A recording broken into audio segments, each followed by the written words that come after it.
પગલે ઠેર ઠેર જળબંબાકારની સ્થિતિ સર્જાઈ। સૌરાષ્ટ્ર તેમજ દક્ષિણ ગુજરાતમાં ધોધમાર વરસાદ વરસ્યો છે। ઉપલેટા તાલુકાના લાઠ ગામે આભ ફાટ્યું છે।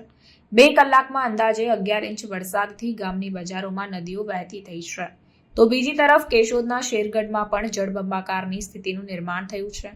શેરગઢની નદીમાં ઘોડાપૂર આવ્યું છે, તેમજ પુલમાં ગાબડું પડતા ગામનો મુખ્ય રસ્તો બંધ થયો છે। માણાવદરનું જિંજરી ગામ બેટમાં ફેરવાયું છે, તેમજ ગીરગઢડામાં પણ વરસાદને પગલે નદી નાળા છલકાયા છે।